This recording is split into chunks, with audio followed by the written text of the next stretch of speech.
8. ईशा, ये कौन है? और तुम्हें क्या लगता है जस्ट बिकॉज मैं पास से फ्यूचर में अटक गई हूँ मैं तुम्हारी 70s की विकिपीडिया हूँ? अरे हसीना जी, आप बात नहीं समझ रही हैं। देखिए, सवाल मौत और जिंदगी का है। अब हमको भी ये गधे का टट्टा कुछ खास पसंद है नहीं, पर अगर ये मर मुरा गया तो हमको दादाजी की प्रॉपर्टी पूरी थोड़ी ना मिलेगी। अबे हट साले। देखिए हसीना जी, मुझे पता है कि आप यहाँ नहीं रहना चाहती, और ट्रस्ट मी, मैं भी पूरी कोशिश करूंगा कि आपको यहाँ से जल्दी निकाल सकूं। लेकिन अगर मैं ही जिंदा नहीं बचा तो आप वापस कैसे जाएंगी? और ये आपका उल्टा पैदा हुआ मजनू तो आपको यही रख लेगा। तुम ये बताओ कि चल क्या रहा है? ध्रुव ने एक बार प्रसाद की तरफ देखा और फिर अपनी टी शर्ट उतारने लगा। हसीना ने तुरंत अपनी आंखें बंद की और कहा, पागल हो गए हो क्या? क्या कर रहे हो? अरे आंखें खोल के देखिए तो पहले। हसीना ने अपनी आंखें खोलकर देखा तो ध्रुव की पीठ में लाल रंग से जैसे किसी ने 3 बड़े बड़े टैटू बनाए थे। पर उस टैटू को देखकर हसीना की आंखें फटी की फटी रह गई। उसके कदम अपने आप पीछे होने लगे थे। उसने अपनी कांपती हुई आवाज में धीमे से कहा, ओह शिट, ये मार्क। कर्स्ड मार्क, पर आप इसके बारे में कैसे जानती हैं?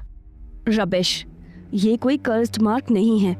मतलब लोग बिलीव करते थे, और ये देहरादून का सबसे बड़ा लेजेंड भी है, पर मुझे नहीं लगा था कि ये अभी भी एग्जिस्ट कर रहा होगा। तो आप इस बारे में कैसे जानती हैं?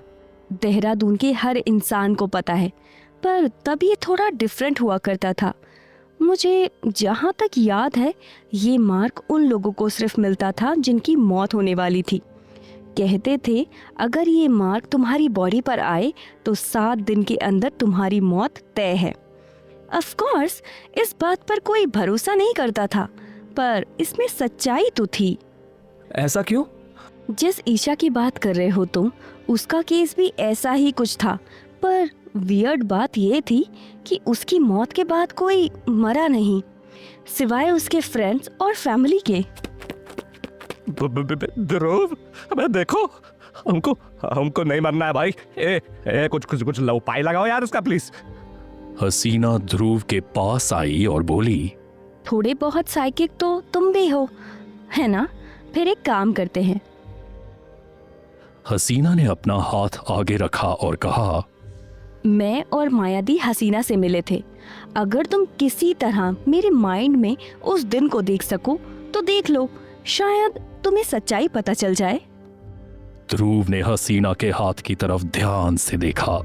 उसने सोच समझकर अपने कदम बढ़ाए।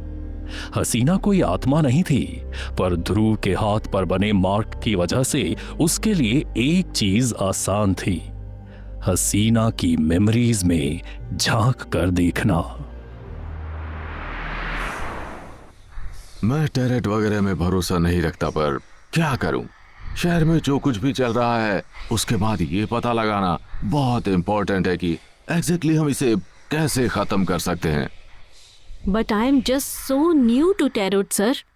कम ऑन ईशा, मैं तुम्हें बहुत वक्त से जानता हूं, और ये भी जानता हूं कि जो नए केसेस आए हैं उसमें से कुछ की रीडिंग तुमने ही की है, तो तुम्हें ऐसा कुछ जरूर पता है जो शायद इस मिस्ट्री को सॉल्व कर सके।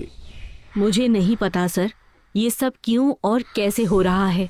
आई रियली डोंट नो, पर I am getting visions almost every day.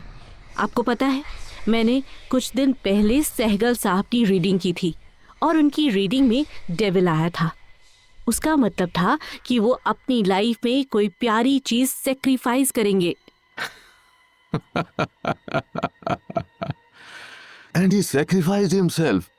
खुद की जान ले ली उन्होंने। उन्होंने खुद की जान नहीं ली है सर, उस कार्ड ने उनकी जान ली है। उस कार्ड में बने डेविल ने उनकी जान ली है। क्या मतलब है तुम्हारा?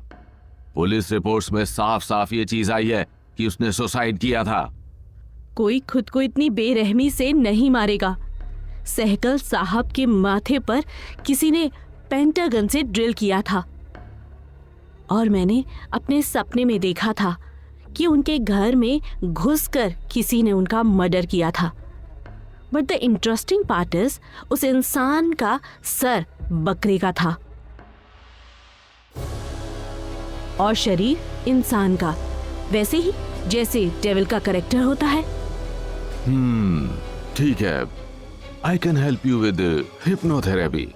ऐसा भी हो सकता है कि तुम ये सब बस इमेजिन कर रही हो। वी कैन डू दैट, पर मुझे नहीं लगता कि वो मेरा वहम था। कभी कभी इंसान का फोबिया भी उसे हॉन्ट करता है, और मैं काफी वक्त से तुम्हारी माँ की और तुम्हारी थेरेपी कर रहा हूँ। डिल्यूजन्स की हिस्ट्री तुम्हारी फैमिली में जेनेटिक है, इसीलिए तुम्हें इतनी फिक्र नहीं करनी चाहिए। I will just take this call. ये कार्ड्स क्या हैं? Don't touch the cards. वो कार्ड्स पढ़ती हैं। वो कैसे? इसमें से एक कार्ड निकालो। हसीना ने डेक में से एक कार्ड निकाला। ईशा ने जैसे कार्ड निकाला तो उसमें हाई प्रीस्टेस की तस्वीर नजर आई। पर इससे पहले ईशा हसीना या माया को कुछ बता पाती, विराज वापस अपना फोन रखकर आकर बैठा। पर जैसे ही ईशा ने विराज के ठीक पीछे देखा, वो हैरान रह गई। सर क्या हुआ ईशा? सर, वो आपके पीछे। हाई प्रीस्टेस का ऐसा डरावना चेहरा ईशा ने कभी नहीं देखा था। मटमैले कपड़े, हाथ में उल्टा क्रॉस लिए, वो एक भयानक सी मुस्कान के साथ ईशा की तरफ बढ़ रही थी। उसकी आंखों पर पट्टी बंधी थी, पर मुंह से खून टपक रहा था। वो अपने उल्टे क्रॉस से विराज पर हमला करने ही वाली थी कि तभी ईशा ने विराज का हाथ खींच लिया और चीखते हुए बोलने लगी, विराज सर, वो आ गई है। वो आप पर हमला करने वाली थी। मुझे ये करना ही नहीं चाहिए था। अब वो इस बच्ची के पीछे पड़ेगी। ईशा, काम डाउन, कुछ नहीं होगा। तुम एक काम करो, तुम मेरे साथ असाइलम चलो, वहां लोग होंगे और सब तुम्हारा पूरा ध्यान भी रखेंगे। ईशा मान तो गई थी, पर अचानक से उसके पूरे कमरे की लाइट्स जलने बुझने लगी थी। डर और दहशत ने उसके शरीर को जैसे ठंडा कर दिया था। ईशा को विराज ने बहुत बार बुलाया, पर उसे ऐसा लगा कि उसे अपने चारों तरफ से अजीब अजीब आवाजें सुनाई दे रही हों। ईशा ने अपनी दाईं तरफ देखा तो वहां उसे एक परछाई नजर आई। एक आदमी जिसने क्लोक डाला हुआ था और हाथ में लालटेन पकड़ी हुई थी। The hermit. दूसरी तरफ उसे एक और आदमी दिखाई दिया जो गर्दन टेढ़ी कर ईशा की तरफ बढ़ता चला आ रहा था। देखते ही देखते टैरो कार्ड के सारे कैरेक्टर्स उसकी आंखों के सामने आने लगे थे। अंधेरे में किसी डरावने साये की तरह ईशा की तरफ बढ़ रहे थे और चिल्लाते हुए एक ही बात कह रहे थे, प्लीज प्लीज छोड़ दो मुझे, छोड़ दो। विराज ने ईशा का हाथ पकड़ा और उसके हाथ को झकझोरते हुए कहा, ईशा, आर यू ऑलराइट? अगले ही पल सब कुछ शांत पड़ गया। ईशा ये नहीं समझ पा रही थी कि आखिर उसका दिमाग उसके साथ ऐसे कैसे खेल रहा था। आपने सही कहा Viraj sir, I need to go with you.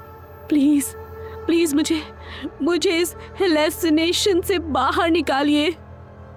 विराज ईशा की बात तो मान गया था, पर जैसे ही ईशा ने हसीना के कंधे पर देखा, वो हैरान रह गई। उसके कंधे पर भी ठीक वैसे ही मार्क्स थे जैसे ध्रुव के कंधे पर थे, पर सिर्फ एक मार्क था, हाई प्रीस्टेस के कार्ड का सिंबल।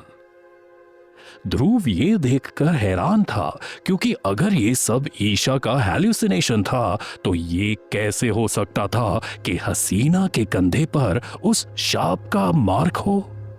ये सिर्फ एक शाप है या ईशा के दिमाग का खेल? अरे यार, कैसे पता लगाऊं मैं?